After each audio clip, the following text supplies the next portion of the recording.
मेरे गुरु महेश्वर शिव को मेरा प्रणाम है।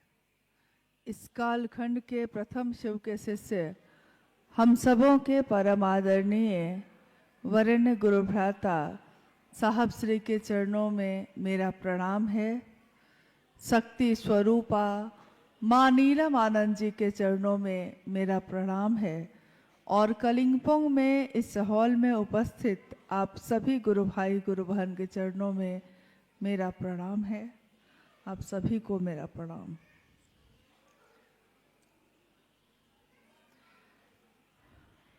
महागुरु महादेव जगत गुरु शिव,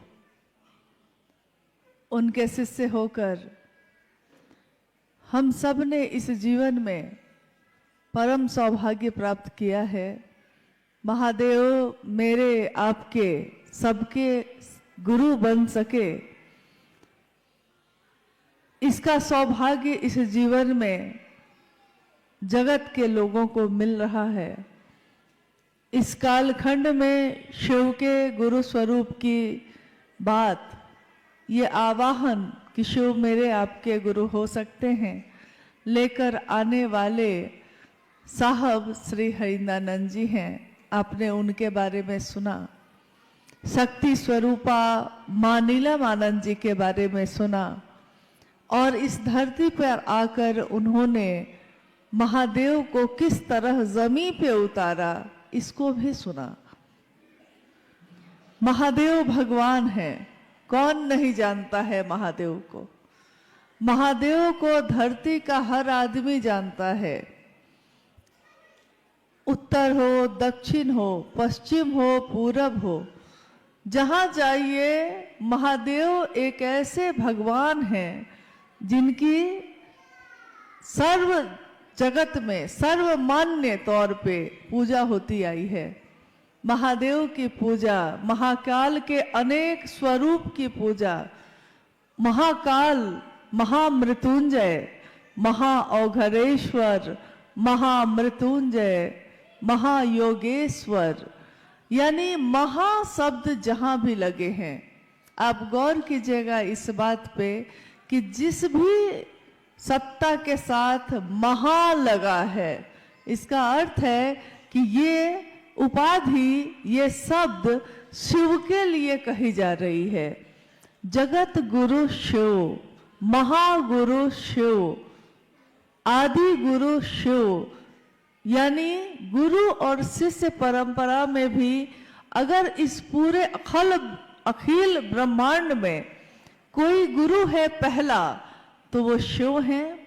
और आपने जाना होगा या सुना होगा, कभी नहीं सुना होगा तो आज सुन रहे हैं कि गुरु शिष्य परंपरा में शिव गुरु हैं। आदि का अर्थ होता है जहां से गुरु शिष्य परंपरा की शुरुआत हो, आदि गुरु। तो जब कोई आदि गुरु होगा तो कोई उसका शिष्य होगा। जब कोई डॉक्टर बनेगा तो कोई उसका पहला मरीज होगा। जब कोई शिक्षक बनेगा तो कोई तो पहला विद्यार्थी होगा। तो जब महादेव आदि गुरु हैं तो सबसे प्रथम में कोई शिष्य होगा। आदि गुरु शिव का पहला शिष्य कौन है? आखिर किसके शिष्य बनने से जगत गुरु शिव का जगत गुरु पद चरितार्थ होता है? मां भवानी, शिव की शक्ति, भगवती प्रथम शिष्या कही गई। भारत देश में जब तंत्र और साहित्य के ग्रंथ पढ़े जाते हैं तो उसमें तंत्र पे एक बहुत बड़ी पुस्तक है जिसमें तंत्र साधना या तंत्रों के बारे में लिखा गया है। अक्सर हम लोग समझते हैं कि तंत्र का अर्थ होता है जादू टोना करना, परंतु तंत्र का ये बहुत छोटा और विकृत रूप है। उसका सुंदर रूप है शिव से प्रेम करना।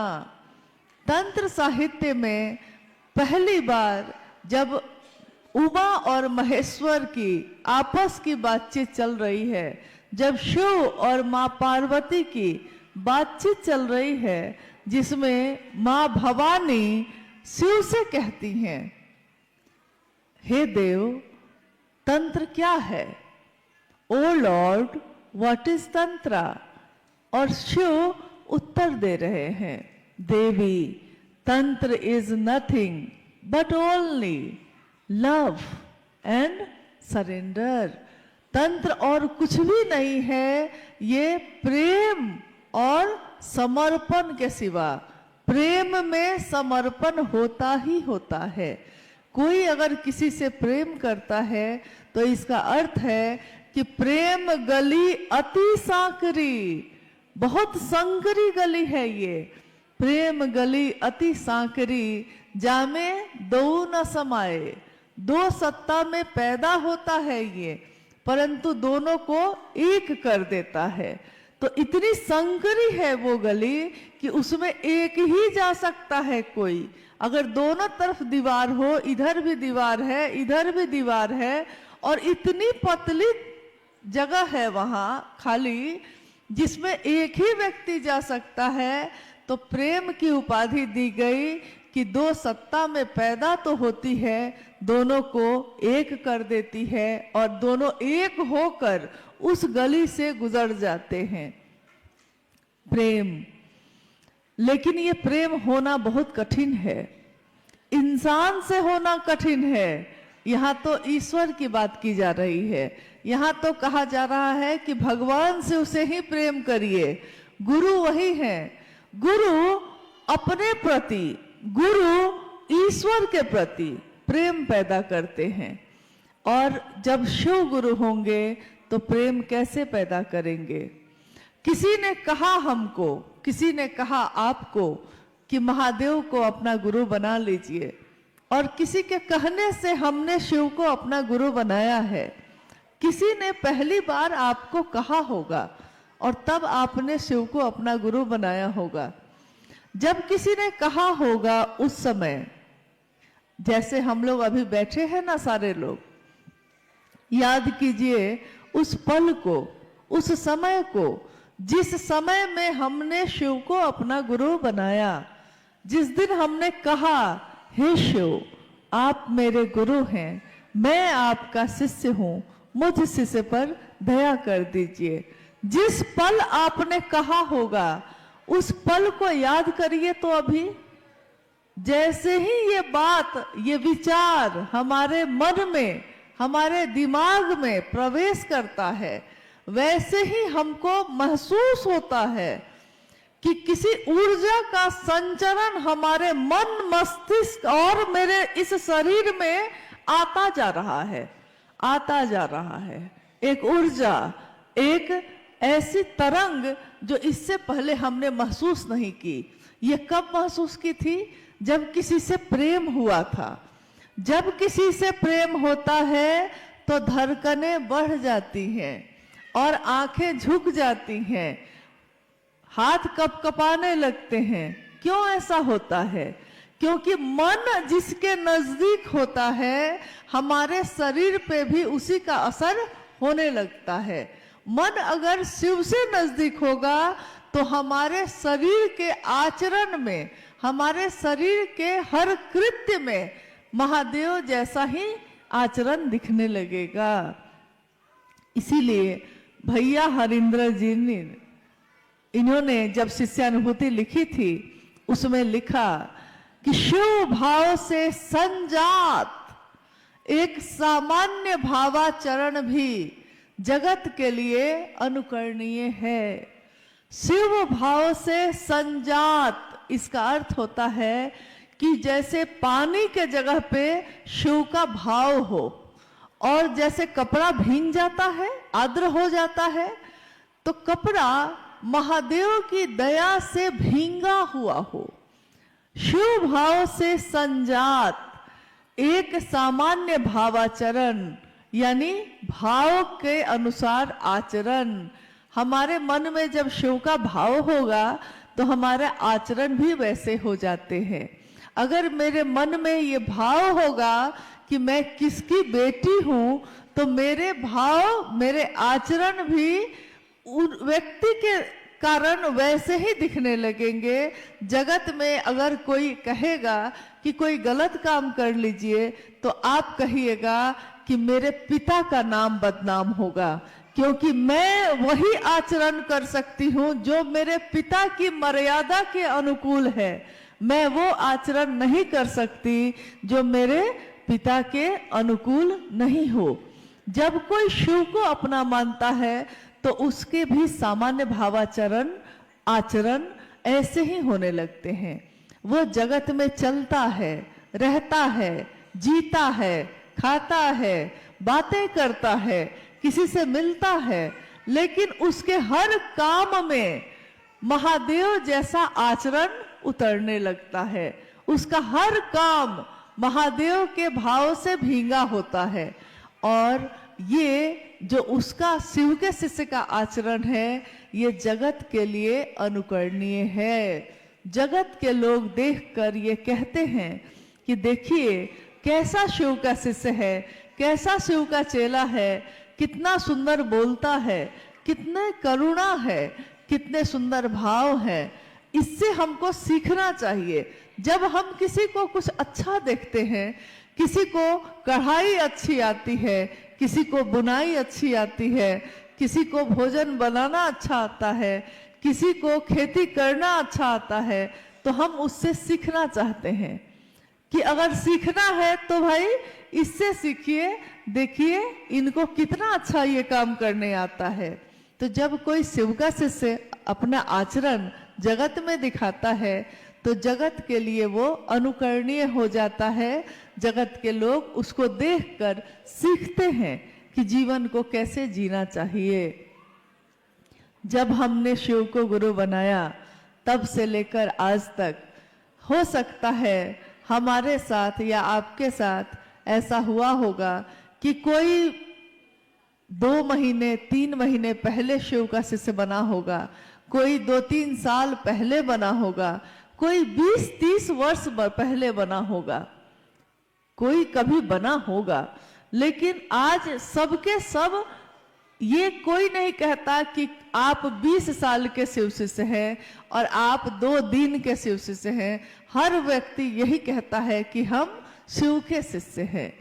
शिव का शिष्य होकर हमारा मन महादेव से दया मांगता है। तीनों सूत्रों के बारे में आपने सुना अभी। शिव को गुरु बनाने में कोई दीक्षा, कोई दक्षिणा, ये शब्द आपने कभी सुना? क्योंकि शिव को गुरु बनाने में दीक्षा, गुरु की दया ही उनकी दीक्षा है। शिव की दया ही इंसान के, मानव के मन में दीक्षा का काम करता है। बीए का रोपण, बीज का रोपण, शिव का एक नाम है ज्ञानवापी महादेव। ज्ञानवापी महादेव का अर्थ होता है ज्ञान का वपन करने वाले, ज्ञान का रोपण करने वाले। जैसे खेत में कोई धान का रोपण करता है, वैसे ही हम सभी इंसानों के मन में शिव गुरु के रूप में ज्ञान का रोपण करते हैं। जब महादेव ज्ञान का रोपण करते हैं तो हमारा मन उनको गुरु मानने लगता है। लेकिन ये मेरा स्वभाव बन जाए, शिव को गुरु मानना मेरा स्वभाव बन जाए, मुझको ऊपर दिखावा में ये ना करना पड़े, मैं सचमुच में उसी भाव में आ जाऊं। स्वभाव का अर्थ होता है जैसा अपनी माँ के लिए है, पुत्री का स्वभाव, पत्नी का स्वभाव, पति का स्वभाव अपने आप होता है ये। लेकिन जब ईश्वर के लिए हम कहते हैं कि मेरा स्वभाव हो जाए, तो इसके लिए हमको प्रयत्न करने पड़ते हैं, इसके लिए हमको प्रयास करना पड़ता है। शिव को गुरु बनाने के लिए, स्वस्फूर्त जागरण के लिए मेरे हृदय में, मेरे मन में शिव का भाव स्वस्फूर्त हो जाए, खुद ही खुद प्रकट हो जाए। इसके लिए मैं क्या करूं? तो इसके लिए कहा गया, साहब ने कहा कि पहला सूत्र है शिव से दया मांगना। मन ही मन जब हम शिव से दया मांगते हैं, हे शिव आप मेरे गुरु हैं, मैं आपका शिष्य हूँ, मुझ शिष्य पर दया कर दीजिए, तो महादेव की दया मेरे मन में, जब मेरा मन बार बार उसकी आवृत्ति लेता है, मन ही वो साधन है, तो मन जिस बात को बार बार दोहराता है, बार बार उसकी आवृत्ति लेता है, तो धीरे धीरे हमारे मन पे उसी बात की, जिसकी हम आवृत्ति ले रहे हैं, उसी बात की छाप पड़ जाती है। कोई अगर दिन रात पैसे पैसे पैसे पैसे यही बात करता है, तो उसकी नींद में भी उसको पैसा ही दिखने लगता है। हमने देखा है कभी कभी कि जब शाम में, संध्या बेला में, हमारे घर परिवार में कभी कभी ऐसा होता था, हम लोग छोटे थे तो उस समय याद है मुझको, कि घर में परिवार के बहुत लोग बैठे हैं और कुछ नाते रिश्तेदार के लोग भी आ गए हैं, तो बहुत लोग बैठे हैं। तो जब बहुत लोग हो जाते हैं तो कोई एक बात शुरू होती है और धीरे धीरे सारे लोग उसी बात में शामिल हो जाते हैं। तो एक बार क्या हुआ कि शाम हो रही थी, अंधेरा हो रहा था, तो अचानक किसी एक व्यक्ति ने भूत प्रेत की बात शुरू कर दी। भूत ऐसा होता है, प्रेत ऐसा होता है, महाप्रेत ऐसा होता है, चुड़ैल ऐसी होती है, पिशाच कैसा होता है। धीरे धीरे देख रहे हैं कि जितने लोग वहां हैं बैठे हुए, सब अपनी अपनी कोई ना कोई कहानी उसमें बताने लगे। किसी ने कहा कि एक बार ऐसा हुआ कि अमुक आदमी अमुक जगह गया तो वहां उसको प्रेत बाधा हो गई, भूत प्रेत पकड़ लिया, झूमने लगा। मतलब कैसा था प्रेत? किसी दूसरे ने पूछा भूत कैसा था, तो बड़े बड़े कान थे, बड़ी बड़े आंखें थी, दांत थे, बाल थे। मतलब लोग कह रहे हैं। हम लोग छोटे थे। उसके बाद रात के भोजन का समय आ गया। भोजन करके सारे लोग सोने के लिए गए। तो जब सोने के लिए गए, अब नींद ही नहीं आए, नींद ही नहीं आ रही है, डर लग रहा है और पर्दा भी हिलता है तो लगता है कि भूत का कान ही हिल रहा है। ये पर्दा नहीं है। आवाज हो रही है सरसराहट की, तो लगता है कि भूत ही सांस, उसी की सांस की आवाज आ रही है। देखिए हमारे मन पे उस बात का कितना असर होता है जिसमें हम सब शामिल हो जाते हैं। तो सब शामिल हो गए तो रात भर नींद नहीं आई, कोई अकेले सोने को तैयार नहीं हुआ। सब अंत में विचार हुआ कि सारे लोग हॉल में गद्दा बिछा लें और एक साथ सो जाएं, क्योंकि कमरे में जाने पे भूत आ सकता है। देखिए किसी एक ने बात शुरू की, धीरे धीरे सारे लोग उसमें शामिल हो गए और जब शामिल हो गए तो मन पे उस बात का ऐसा असर हुआ कि हर जगह वही दिख रहा है। अगर हमारे आपके जैसे लोग और बातों को छोड़कर महादेव की बात करने लगेंगे और कहेंगे, कोई एक शुरू करेगा महादेव मेरे गुरु हैं, आपके भी हो सकते हैं। दूसरा कहेगा कैसे हो सकते हैं। तीसरा कहेगा महादेव तो है ही। पहला कहेगा है गुरु, इसीलिए तो कहते हैं कि बना लीजिए, महादेव का साथ मिलेगा तो हमारा मन सबल होगा, सक्षम होगा, सुवासित होगा। शिव के साथ जीवन की दशा और दिशा बदल जाएगी। कोई कहता है महादेव गुरु कैसे हो सकते हैं, हम लोग को तो कुछ नहीं आता है।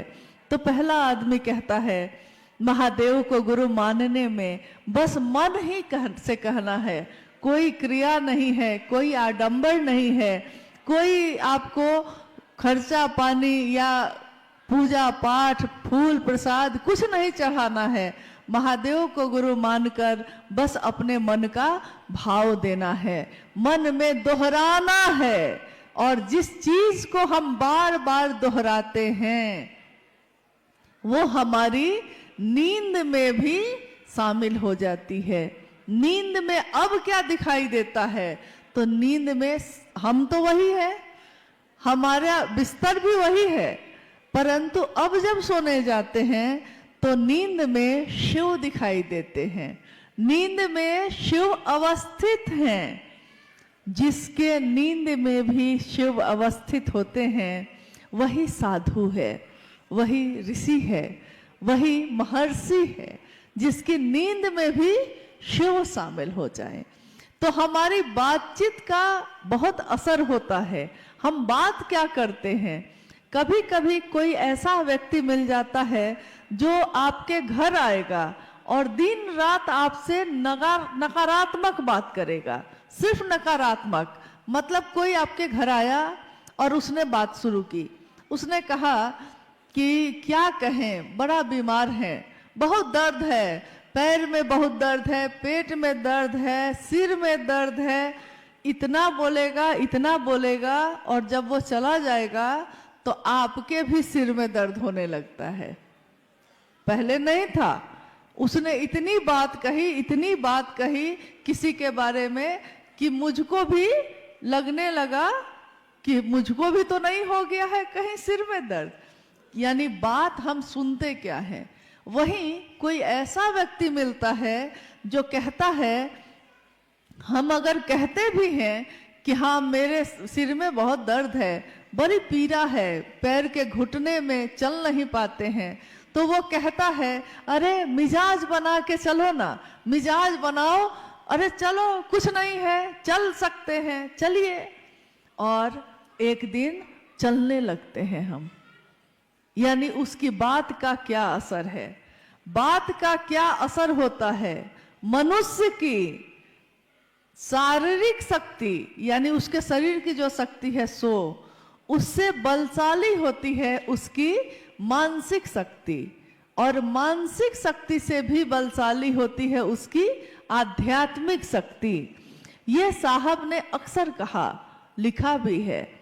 मनुष्य की शारीरिक शक्ति में कितना बल है, हम क्या क्या काम कर सकते हैं। हम एक कुर्सी उठा सकते हैं, हम एक टेबल उठा सकते हैं, लेकिन अगर पलंग उठाने के लिए कह दिया जाए तो हम नहीं उठा सकते हैं।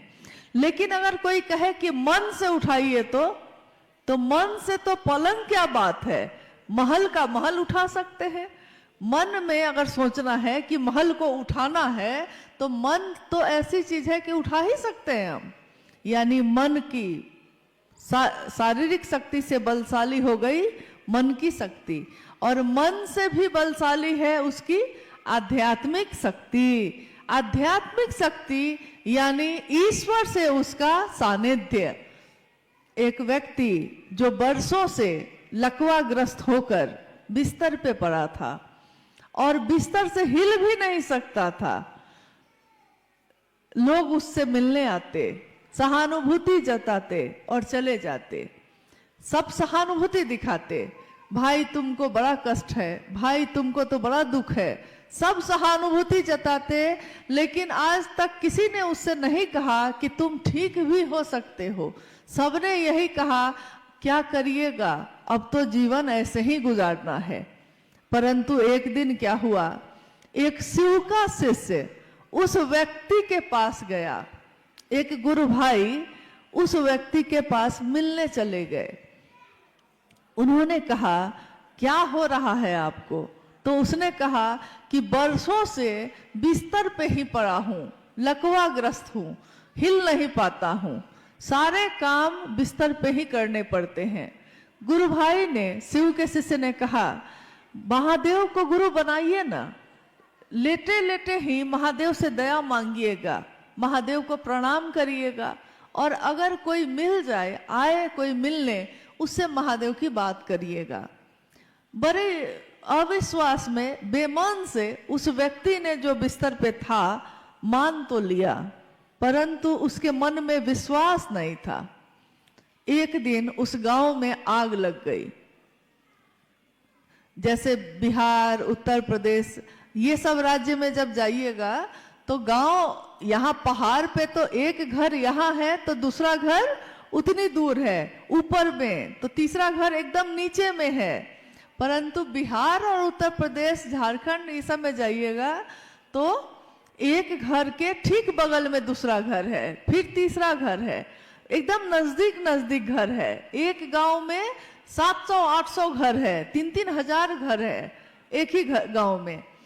तो जब आग लगेगी तो इतना नजदीक है दूसरा घर कि उसमें भी आग लग जाएगी, उससे लगते लगते पूरा गांव में आग लग जाती है।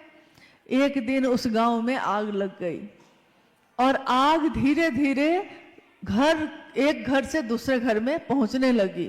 गांव में हल्ला मच गया, लोग अपने घर से बाहर भागने लगे। अगर घर के अंदर आग लगेगी तो हम बाहर ही भागेंगे ना, सब भागने लगे। भागते समय किसी को ध्यान नहीं रहा कि वो व्यक्ति जो लकवा मारा हुआ था जिसको, वो तो बिस्तर पे था, उसके बारे में किसी को ध्यान ही नहीं आया। सब अपने प्राण बचाने के लिए बाहर भागने लगे।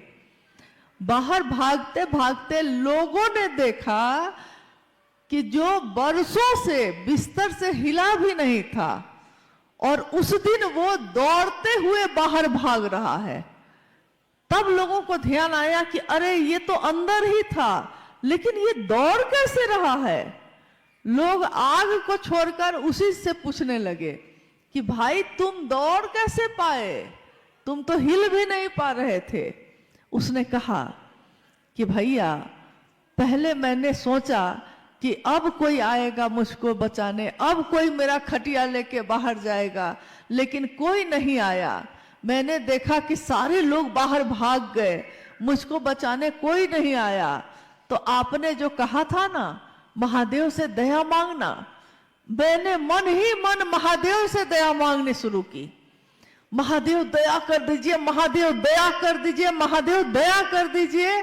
और मेरा मन, मुझको भी नहीं पता है कि मेरा मन लगा जैसे कि भैरव जैसा हो गया हो, और कब मेरा शरीर खड़ा हुआ और कब मैं दौड़ने लगा मुझको पता ही नहीं चला। देखिए, मन ने शरीर को कैसे खड़ा कर दिया। शरीर ने मन का सहारा लिया, मन ने ईश्वर का, भगवान शिव का सहारा लिया, और भगवान शिव का सहारा लेने पे आपकी मानसिक और शारीरिक सारी चीजों की चिकित्सा शिव करते हैं, क्योंकि वो वैद्यनाथ भी हैं। वेदों के वैद वैद्यनाथ, महावैद्यनाथ, उनका एक नाम ये भी है। मनुष्य का जिसका साथ वो लेता है, हम जिसका साथ लेंगे, मेरा मन भी उसकी जैसा बनने लगेगा। हम शिव का साथ लेंगे तो मानवता, शिव का सानिध्य लेने वालों के लिए मानवता सबल होगी, सुवासित होगी, सक्षम होगी। साहब ने कहा कि मैं नहीं जानता कि संसार की दशा और दिशा शिव के बगैर कैसी होगी, परंतु यह मैं जानता हूं कि शिव के साथ यह मानवता सबल होगी, सक्षम होगी, सुवासित होगी। अस्तु, आओ चले शिव की ओर। इसलिए उन्होंने कहा कि सब चले शिव की ओर, चाहे वो कोई बुजुर्ग हो, चाहे वो कोई युवा हो, चाहे कोई बच्चा हो। बच्चा बच्चा जिस दिन शिव को अपना गुरु बनाएगा, उस दिन पत्ता पत्ता जब नमः शिवाय बोलेगा, उस दिन सचमुच में लगेगा कि महादेव मेरे आपके गुरु हो गए। महादेव ने कभी किसी से कुछ लिया नहीं है, सबको दिया ही दिया है। आपने सुना, अभी अनु भैया अपनी चर्चा में कह रहे थे, उन्होंने शिव के भक्त रावण का जिक्र किया। रावण जिसके बारे में लोग उसकी भक्ति से उसको नहीं जान पाए। लोग रावण को किस लिए जानते हैं? रावण भक्त तो था। रावण के लिखे हुए शिव तांडव स्तोत्र आज भी लाखों घरों में प्रतिदिन लोग गाते हैं। जटाटवी वाला जो आप सुनते हैं शिव तांडव स्तोत्र, लाखों घरों में इसको गाए जाते हैं। परंतु रावण का एक रूप ऐसा हो गया जिसने उसकी सारी अच्छाई पे पर्दा डाल दिया। रावण भक्त था, रावण शिव के प्रति समर्पित था, उसने शिव से लिया परंतु उसने ज्ञान नहीं लिया। संपत्ति ली, ज्ञान भी ले लेता, बस इतनी ही तो बात थी। पिताजी से खेत ले लिया, खेती करने का ज्ञान भी ले लेते तो खेती कर सकते थे। पिताजी से लड़ के दुकान में बंटवारा तो कर लिया, लेकिन दुकान चलाई कैसे जाती है इसका ज्ञान भी ले लेते तो दुकान चला सकते थे। इसी तरह रावण के साथ भी हो गया।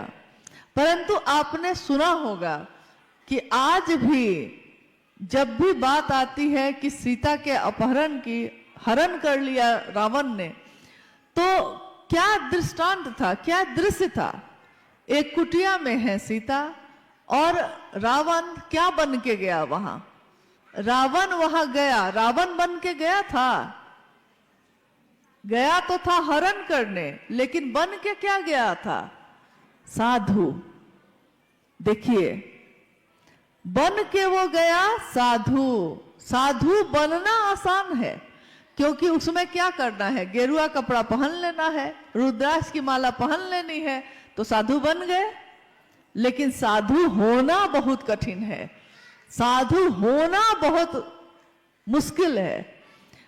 उसी तरह बन के गया था साधु, हरण किया मां सीता का, तो लज्जित कौन हुआ, रावण नहीं, क्योंकि रावण को तो यह करना ही था। लज्जित वहां साधुता हो गई। इसलिए आज भी, कब की यह कहानी है, कितने सालों पहले की कहानी है, लेकिन आज भी साधु वेश में भी किसी को हम देखते हैं तो हम उस पर विश्वास नहीं करते तुरंत। हमको लगता है कि पता नहीं ये सही में साधु हैं भी कि नहीं हैं, कहीं बन के तो नहीं आ गए। एक रावण ने ऐसा किया है तो दुर्गामी परिणाम है उसके कि आज भी साधु पे लोग जल्दी भरोसा नहीं कर पा रहे हैं, जबकि करना चाहिए। ये तो भेष ही ऐसा है, नहीं कर पाते। और हम शिव के शिष्य हैं, अगर हम शिव का शिष्य बनकर समाज को अपनी सेवा न दे सके, समाज को शिव न दे सके, तो हमको शिव का शिष्य होने का कोई हक नहीं है।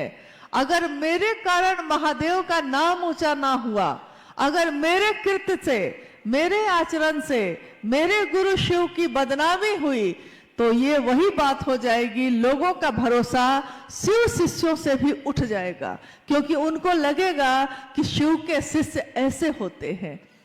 इसलिए अगर कुछ करना है गलत करना है कुछ, तब आप जो हैं वही बन के जाइए समाज में।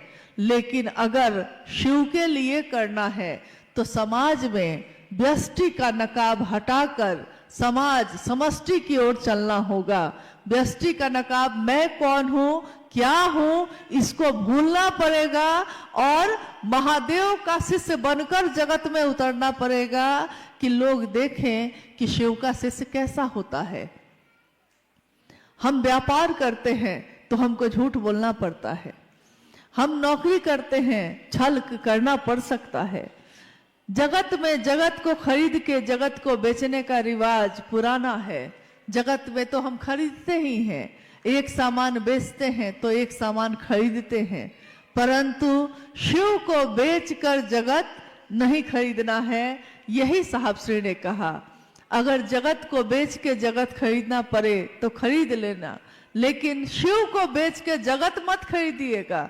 एक घर कोई छोड़ देता है, बाकी सब जगह चलेगा, लेकिन महादेव के काम में ईमानदारी, करुणा, सौम्यता, ये तो शिव के शिष्यों का आचरण है। इसलिए शिव के शिष्यों को जहां भी, चाहे हम साप्ताहिक चर्चा पे अगर शिव चर्चा करते हैं तब, या एक अकेले भी रास्ते में किसी से बात करते हैं तब, या आज जो ये कार्यक्रम घटित हो रहा है तब, चाहे ज्यादा लोग हों चाहे कम लोग हों, लेकिन हमारी बोली बदलनी नहीं चाहिए। ऐसा ना हो कि शिव चर्चा कर रहे हैं, सारे लोग देख रहे हैं कि हाँ ये सारे लोग तो शिव चर्चा करते हैं, और अचानक उसमें कोई एक दूसरे पे थप्पड़ चलाने लगे, कोई गाली देने लगे, घर जाए तो घर में हंगामा मचा दे, तो लोग क्या कहेंगे? लोग कहेंगे कि शिव का शिष्य ऐसा करता है। कोई नहीं कहेगा कि अमुक आदमी ऐसा करता है। लोग कहेंगे कि ये जो शिव चर्चा करने वाले लोग इकट्ठा हुए थे वो लोग ऐसा करते हैं। कोई दूसरा किस पे आरोप लगेगा? महादेव पे लगेगा। किसके नाम की बदनामी होगी? महादेव के नाम की बदनामी होगी। तो ये बहुत शर्मिंदगी की बात होगी कि मेरे आपके कारण महादेव का नाम न हुआ, मेरे आपके कारण महादेव की बदनामी हो जाए। बदनामी हो जाना ये तो किसी भी शिष्य के लिए बहुत ही शर्मिंदा होने की बात है, बहुत ही निम्न स्तर की बात है। तो ये काम हमको कभी ना करना चाहिए, ना किसी को ऐसा करने देना चाहिए। अगर कोई ऐसा करता है तो उनको हाथ जोड़ के कहिए कि भैया ये काम, दीदी ये काम आप अपने घर में करिए, कृपया महादेव के घर में मत करिए। महादेव की दुनिया है ये, महादेव की दुनिया में हम रहते हैं, आप रहते हैं। महादेव की इस दुनिया में हम रहते हैं। लेकिन अगर हमारी दुनिया में, यानी हमारी दुनिया तो छोटी छोटी है, हमारी दुनिया में अगर महादेव आ जाएं तो हमारा परिवार, हमारा समाज महादेव जैसा ही होगा, महादेव ही होगा। इसलिए कोशिश करनी है कि पहला सूत्र भी महादेव से दया मांगे शिष्य बनने के लिए, दूसरा सूत्र शिव की चर्चा करें कि खुद भी शिव के शिष्य बने और दूसरों को भी प्रेरित कर सकें, और तीसरा सूत्र शिव को प्रणाम करना। शिव को प्रणाम करना यानी उस सत्ता को प्रणाम करना जिसके सामने नमन करने की भी योग्यता हमारी नहीं है। गर हो सके नमन तो सौभाग्य है हमारा, इस योग्य हम कहाँ हैं, गुरुवर तुम्हें मनाए। फिर भी मना रहे हैं, शायद तू मान जाए। हम महादेव को मनाते हैं, हम महादेव को प्रणाम करते हैं, हम इस योग्य नहीं, तब भी कोशिश करते हैं कि ऐसा हो जाए। आइए हम लोग कुछ जिज्ञासाओं पे बात करते हैं। मंच पे आई होगी। जिज्ञासा का अर्थ होता है कि किसी के मन में कोई बात पैदा होना, किसी के मन में कोई समस्या पैदा हो जाना, या कोई ऐसी बात जो मेरी समझ में ना आ रही हो तो उसको हम लोग पूछ सकते हैं। ज्यादा अच्छा है कि अगर मन भ्रमित हो, अगर कोई किसी के बारे में कुछ कहता हो तो उसे व्यक्ति से पूछना चाहिए। दूसरों से उसके बारे में बात करने से बेहतर है कि उस व्यक्ति से पूछ लीजिए। इसलिए महादेव के काम में अगर कोई बाधा आती हो, गति और गतिरोध दोनों के विषय में कोई बात आती हो, तो हम लोगों को आपस में बात कर लेनी चाहिए, पूछ लेना चाहिए, ताकि माहौल अच्छा बना रहे, हमारा रास्ता प्रशस्त हो। आइए हम लोग जिज्ञासाओं पे बात करते हैं। हेलो, आपकी ओर से जिज्ञासा बहुत है, उसमें से कुछ जिज्ञासाओं पर हम लोग चाहेंगे कि बात हो। एक भाई ने लिखा कि कलिम्पोंग में शिव चर्चा में सुन रहा हूं लेकिन भरोसा नहीं हो रहा है, क्या शिव जो भगवान है और शिव गुरु दोनों एक है या अलग अलग है? जिज्ञासा है कि शिव की पूजा वो कर रहे हैं, शिव की चर्चा भी सुन रहे हैं, उनको भरोसा ये नहीं हो रहा है कि शिव भगवान है कि शिव गुरु है। शिव भगवान भी है और शिव गुरु भी है। मेरे पिता भी है कोई और वो मास्टर भी मेरे हैं। ये हो सकता है कि नहीं? ये होता है कि नहीं? होता ही है। तो शिव भगवान है, भगवान के रूप में वो समदर्शी हैं, भगवान के रूप में वो सबके ऊपर एक समान दृष्टि रखते हैं। इसीलिए कोई अगर देवता भी तपस्या करे तो उसको भी वरदान देते हैं, कोई राक्षस अगर तपस्या करे तो उसको भी वरदान देते हैं। महादेव भगवान के रूप में प्रसन्न होकर वरदान देते हैं, इसमें कोई, महादेव भगवान के रूप में मनोकामनाओं की पूर्ति करते हैं, इसमें भी कोई संशय नहीं है। परंतु गुरु के रूप में विवेक पूर्ण दान देते हैं। विवेक पूर्ण दान यानी जो हमारे लिए जरूरी होगा, जो हमारे लिए अच्छा होगा। जैसे कहा गया है कि घर में प्रथम गुरु माता और पिता को माना जाता है, क्योंकि माता पिता अपने बच्चे को कभी भी हाथ में खुला चाकू नहीं देंगे। क्यों? बच्चा चाकू मांगता है, माता पिता नहीं देंगे, क्योंकि वो जानते हैं कि चाकू से हाथ काट लेगा। इसको अभी चाकू चलाना आता नहीं है तो चाकू से हाथ कट जाएगा, तो नहीं देंगे। देखिए, माता पिता है वो, लेकिन यहां उन्होंने एक गुरु के तरह विवेकपूर्ण दिया या नहीं दिया, क्या देना ठीक होगा, क्या देना नहीं ठीक होगा। बच्चा कहता है कि हम 10 बजे रात में जाएंगे अपने दोस्त के यहाँ, माँ कहती है ना, दिन में जाना, और मानती है, लेकिन किस बात पे कि दिन में जाना, रात में नहीं जाना है। यहां उसने क्या किया? विवेक पूर्ण होकर उसकी बात को माना, बच्चे की बात को माना, लेकिन विवेक का भी प्रयोग किया। तो महादेव जब गुरु के रूप में होते हैं तो वो विवेक पूर्ण दान देते हैं, जो इंसान के जीवात्मा के लिए, जीवात्मा के इस जीवन के लिए अच्छा होगा, सुंदर होगा, उसी के लिए वो वही दान देंगे। अगर नहीं ठीक होगा तो वो नहीं देंगे गुरु के रूप में, और ठीक होगा तो गुरु के रूप में वो भी दे सकते हैं जो हमारे भाग्य में भी नहीं हो, जो हमारी रेखाओं में भी ना हो, वो भी गुरु अहर्निश देते हैं, देते आए हैं। देखिए, जिज्ञासा आपकी है, हमारी जिज्ञासा नहीं है। आप चैन से बैठे, कुछ देर एक जिज्ञासा आई है कि भारत भूखंड पर गुरु और सदगुरुओं का भरमार है, फिर आज ये जगत गुरु शिव की बात क्यों? हाँ, एक ये जिज्ञासा है महत्वपूर्ण कि भारत भूखंड पे गुरु परंपरा की भरमार है, गुरु और शिष्य परंपरा इसकी भरमार है, फिर आज ये शिव के गुरु स्वरूप की बात क्यों हो रही है? भारत भूखंड पे गुरु की भरमार है, ये बात सही है। शरीरधारी गुरुओं की कोई कमी नहीं है, लेकिन कोई शरीरधारी गुरु भी एक दिन शरीर में नहीं रहते, तब हमको आंतर होना पड़ता है, अपने मन को उनसे मिलाना पड़ता है।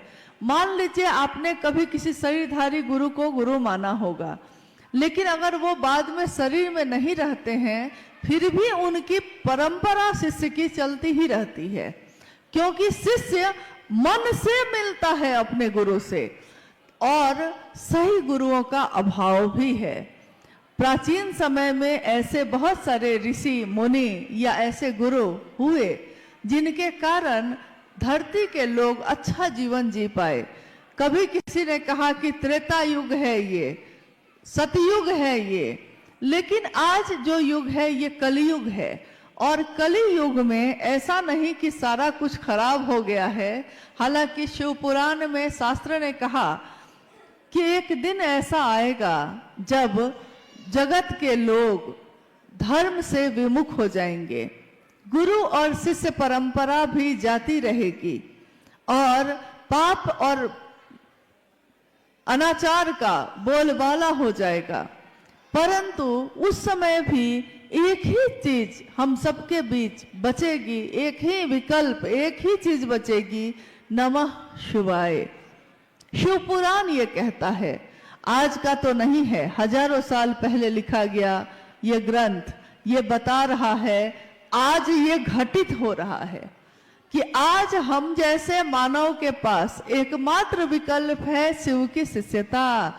यानी शिव को जो हम प्रणाम करते हैं नमः शिवाय से, नमः शिवाय में शिव का मंत्र है ये, तो शिव का चैतन्य है जो हमारे मन में, हमारे चैतन्य में होता है, हम अक्सर उसी की बात करते हैं।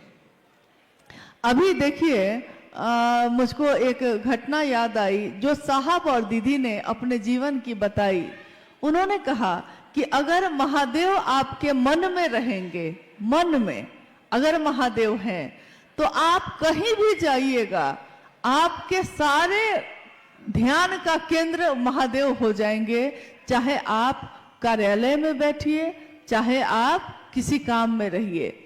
हुआ ये कि एक घटना हुई कि साहब उस समय पटना में पोस्टेड थे, तो वो अपने कार्यालय जा रहे थे।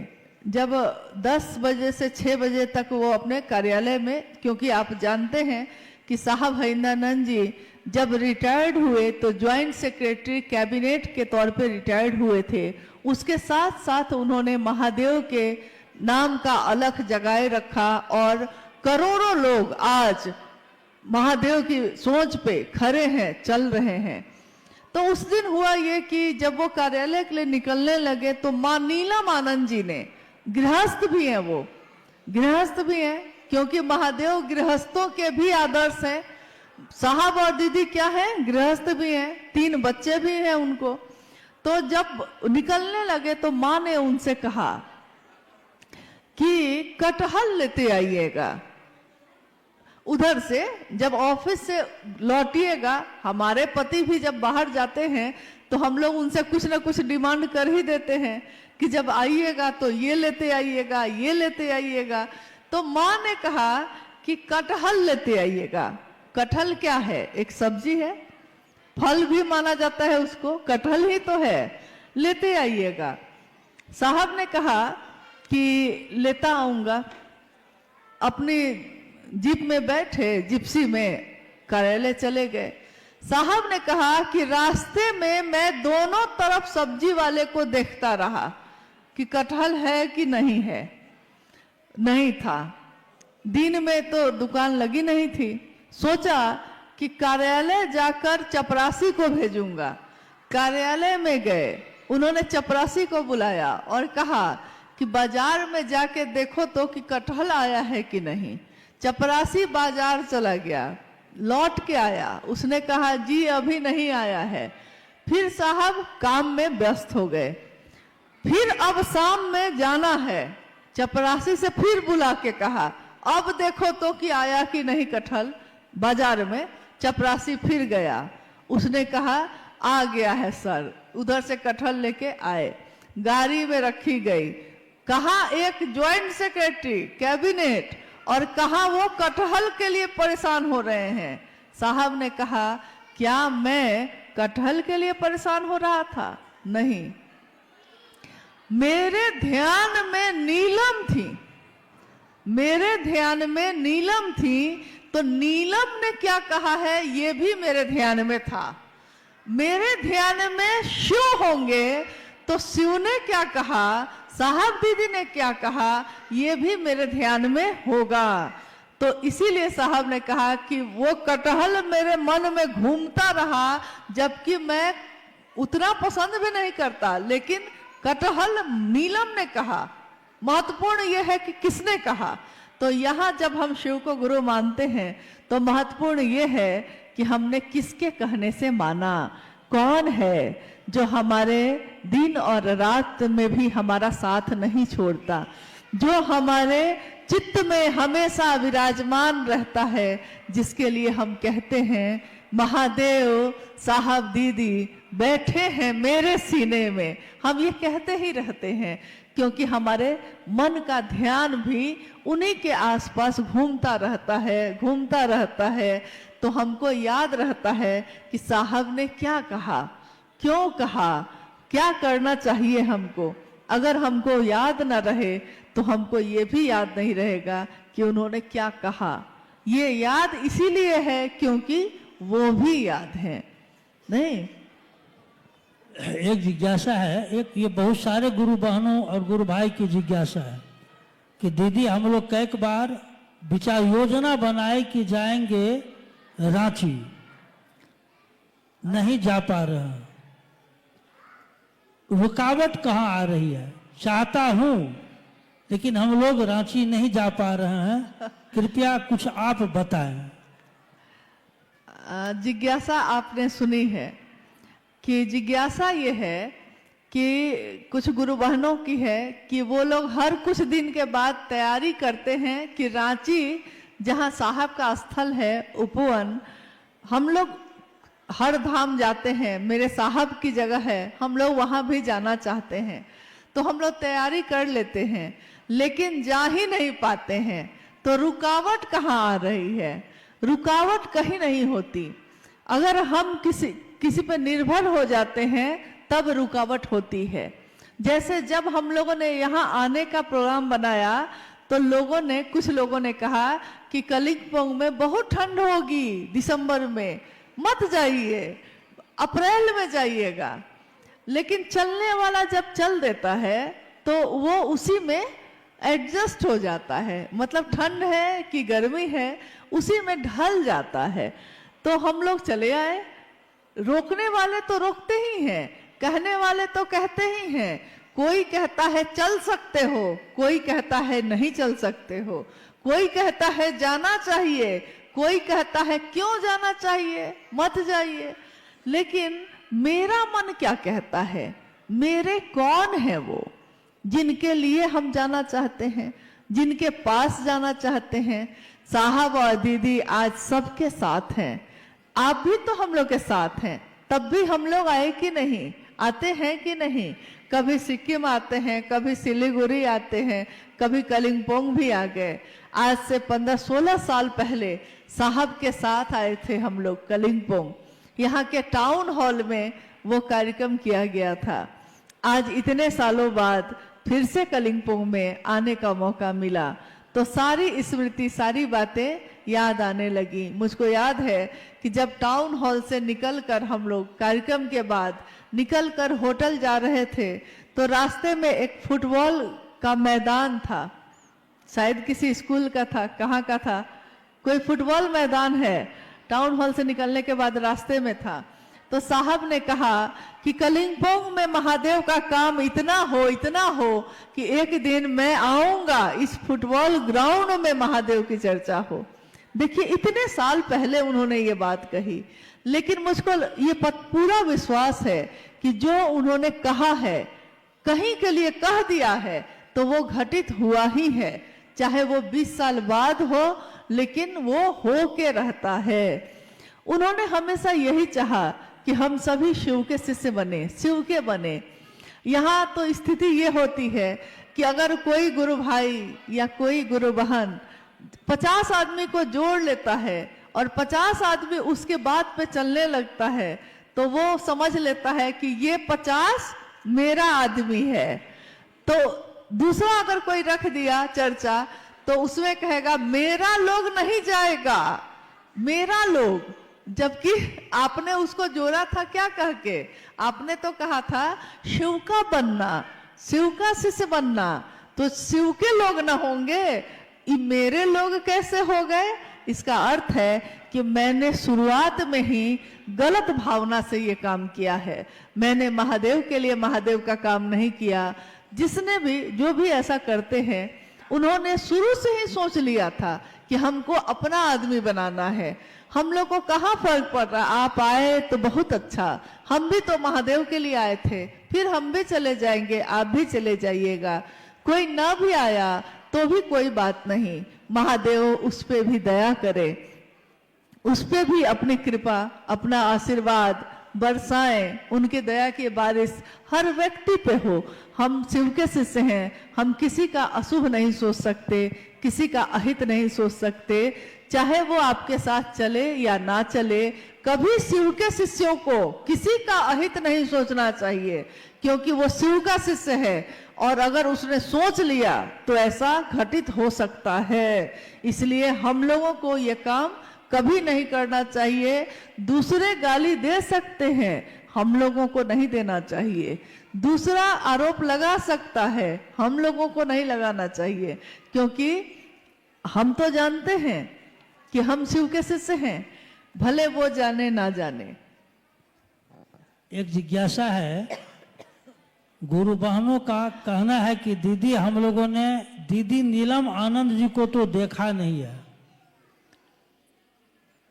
2005 में दीदी नीलम आनंद जी शरीर छोड़ी, आप उनके साथ और साहब श्री के साथ गुजारे हुए अपना कुछ अनुभव सुनाइए। बाप रे बाप, दीदी से अनुभव पूछ रहे हैं कि अपना कुछ अनुभव बताइए कि आपने क्या अनुभव किया साहब और दीदी को।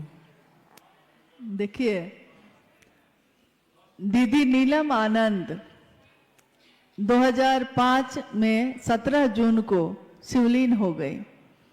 आज से कितने वर्ष पहले? साहब 4 सितंबर 2022 को शिवलीन हो गए।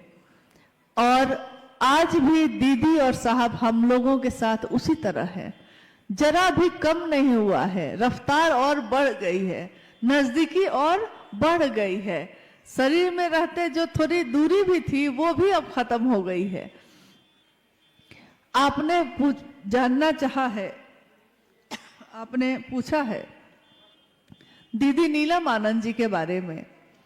27 जुलाई 1952 को झारखंड में एक जिला है पलामू, वहां के मनातूगढ़ में दीदी माँ का जन्म एक जमींदार परिवार में हुआ। महुआर जगदीश्वर जीत सिंह की बेटी एक राज परिवार जैसा जीवन वो जी रही थी। और जब उनका बचपन अब यौवन की तरफ गया तो उनकी शादी हुई साहब हैदरानंद जी से 22 मई सन 1972 को। 22 मई सन 1972 में साहब और दीदी जीवन संगिनी बने मनातूगढ़ में। और ये वो समय था जब साहब शमशान साधना किया करते थे। उन्होंने अपने जीवन के 12 वर्ष के बाद से 12वें वर्ष के बाद ही लगातार शमशान कब्रिस्तान साधना, कुंडलनी जागरण, योग, तंत्र, मंत्र, यंत्र, जितनी तरह की विधाएं होती हैं सबको आजमा लिया था। परंतु जब उनका विवाह हुआ मां नीलम आनंद से, तो मां ने देखा कि मेरे पति एक तरफ साहब कानून की पढ़ाई कर रहे थे और एक तरफ वो शमशान साधना कर रहे थे। तुलना नहीं है, विसंगतियों में संगति की स्थापना करते हैं शिव। इसी तरह उनके जीवन को भी देखते हैं हम लोग तो अनमिल आखर जैसा है, विसंगतियों में ही संगति की स्थापना है। उन्होंने शमशान साधना भी जाना जारी रखा और साथ साथ उन्होंने कानून की पढ़ाई भी करना जारी रखा। सन 1974 में जब साहब श्री ने शिव को अपना गुरु बनाया, आरा के गांगी नामक स्मशान में जब वो बैठे थे अर्धरात्रि में, और अर्धरात्रि में उनके मन में ये आवाज गूंजी थी कि गुरु भगवान होते हैं तो भगवान गुरु क्यों नहीं है। उन्होंने शिव को अपना गुरु बनाया था। 1974 के बाद लगातार 1981 तक, जब तक कि साहब बीच में डिप्टी कलेक्टर हुए, बिहार प्रशासनिक पद पे पदाधिकारी हुए और पाटन में उनकी पोस्टिंग हुई। पाटन में बहुत सारी चमत्कारिक घटनाएं हुई। मां नीलम आनंद जी के बारे में इतना ही कह सकते हैं कि उन सारे चमत्कारों की घटनाओं को जो घटित हो रहे थे उसमें उनकी सबसे ज्यादा भूमिका थी, क्योंकि स्वयं भगवती स्वरूपा, शक्ति स्वरूपा मां नीलम आनंद के लिए कुछ भी कहना उनके व्यक्तित्व को बहुत छोटा साबित करता है। उनके बारे में अगर कुछ कहना चाहे कोई तो कह नहीं सकता, उसके शब्द कम पड़ जाएंगे और उनकी ममता बहुत भारी पड़ जाती है। माँ की ममता का कोई मोल नहीं, माँ की ममता शब्दों में बांधी नहीं जा सकती। माँ जो ममता बरसाती है वो ममता ही बरसाती रही। स्वयं उनके शक्ति या उनके आध्यात्मिक जो शक्ति है उसका आकलन कोई करना चाहे तो जगत का लोग नहीं कर सकता, क्योंकि ऐसी कितनी घटनाएं हैं जो ये बताती हैं कि उनके मन से या उनकी बात से क्या हो सकता है, क्या हो जाता है। उन्होंने जो कहा सो घटित हो गया, जो चाहा सो हुआ। उन्होंने कहा था एक दिन जब 13 लोग थे मात्र, शिव गुरु महोत्सव पहला 13 व्यक्ति, और उस दिन साहब ने कहा था कि आज जो 13 लोग हैं एक दिन 13 करोड़ होंगे। मां नीलम आनंद जी ने कहा था कि आज जो शिव शिष्यता है एक दिन ऐसा आएगा कि देखनिहार को धरनिहार नहीं होगा, देखने वाले गिर जाएंगे, मंजिल इतनी बड़ी होगी, इमारत इतनी बुलंद होगी, शिव की शिष्यता इतनी व्यापक होगी। सोचिए ये कब की बात है, ये 1982 की बात है और आज 2025 में हम लोग बैठे हैं। करोड़ों शिव के शिष्य आज जीवन में शिव को जीते हैं, रहते हैं शिव बन के, जीते हैं शिव बन के, बनते हैं शिव। और ये सब किसके कारण हो सका? तो साहब और दीदी के कारण हो सका। आपने पूछा है कि मां नीलम आनंद जी के साथ मेरा जो समय गुजरा, मेरा जो सानिध्य मुझको प्राप्त हुआ, तो मैंने क्या अनुभव किया है, मेरी अनुभूति क्या है। मुझको उनका सानिध्य मिला और उसके बाद तो कुछ भी याद नहीं, भूल गया सब कुछ, याद नहीं अब कुछ, सब कुछ जैसे कोई भूल जाता है। मैं अक्सर हंसी में कहती थी, जब जो माँ जिसने मुझको जन्म दिया वो कभी कभी माँ नीलम आनंद जी से मेरी शिकायत करती थी, कहती थी कि बेटी है मेरी और मुझको फोन करके हालचाल भी नहीं पूछती है।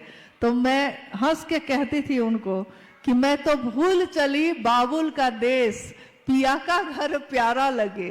पिया का घर यानी माँ का वो आश्रय, वो आंचल, साहब का वो आशीर्वाद, इसके सामने अब दुनिया में कुछ भी याद ही नहीं रहता था। तो जब याद ही नहीं रहता था तो बात कैसे करे, इस पे वो रोने लगी। तो माँ ने मुझको बहुत समझाया, कहा कि अरे वो माँ है, तुम्हारी माँ है। मैंने कहा कि माँ मैं अपने दिल की बात कह रही हूँ, मुझको कोई याद ही नहीं रहता, जब आपके साथ हो तो और किसकी याद आती है। तो माँ हंसने लगती। कितनी यादें हैं, कितनी स्मृतियां हैं, लेकिन यही कहूंगी कि उनकी अनुभूतियों को शब्दों में बताना नामुमकिन है, मुश्किल है, संभव नहीं है। फिर भी उन्होंने जो दिया है, उन्होंने किसी में कभी भेद नहीं किया। मैंने देखा मां नीलम आनंद जी को कि उनकी 3 संतान यानी 2 बेटे 1 बेटी है, परंतु उन्होंने हम सबको, सभी शिव के शिष्यों को, शायद आपने सुना भी होगा, मेरी शादी जब हुई उस दिन ही मंडप पे ही मेरे शिव के शिष्य होने की घोषणा हुई थी। सभी शिव शिष्यों को मां नीलम आनंद जी ने एक जैसा ही प्रेम दिया, कभी भेद नहीं किया। तो शिव के लोग शिव जैसे ही होते हैं, शिव कभी भेद नहीं करते। शिव के आंचल में, शिव की गोद में देवता भी बैठते हैं, राक्षस भी बैठते हैं। शिव अगर अमृत देते हैं तो वो सबके लिए देते हैं, वो किसी एक को चुनकर नहीं देते। तो साहब और मां नीलम आनंद जी ने सबको एक समान रूप से अपना दान दिया, अपना आशीर्वाद दिया। ये चाहा कि हम शिव के शिष्य बने, हमेशा बने रहें। मां नीलम आनंद जी के साथ एक कार्यक्रम में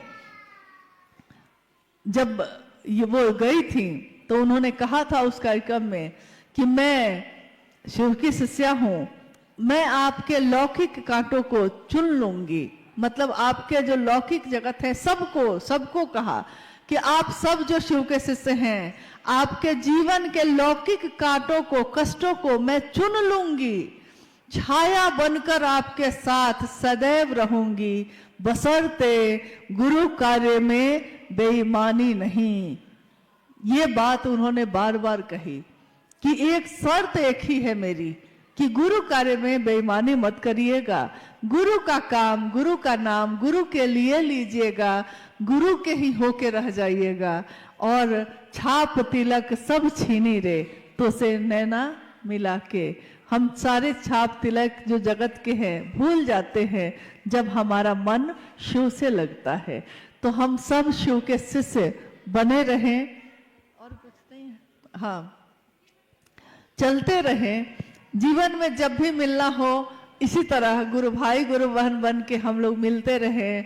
कुछ अपने हैं, कुछ क्या कहेंगे, कुछ कांटे हैं, कुछ कलियां हैं, और इन कांटों और कलियों के बीच ही शिव की शिष्यता है। शिव के शिष्यता कीचड़ में कमल के जैसा है। दुनिया अगर कीचड़ है तो शिव की शिष्यता कमल का फूल है। दुनिया अगर कांटे चुभाती है तो महादेव की असीम दया कांटों पे चढ़ के गुलाब को खिलाती है। दुनिया गुलाब को देखती है, कांटों को कोई देखता भी नहीं। तो हम सब भी गुलाब की सुंदरता को देखें, शिव की शिष्यता की सुगंध से सराबोर हों, यही कामना मेरी है। और अपने साहब और दीदी से, अपने गुरु महादेव से यही आशीर्वाद मांगती हूँ कि हम सभी शिव शिष्यों का जीवन शिवमय हो, सुखमय हो। आप सभी के चरणों में मेरा प्रणाम है।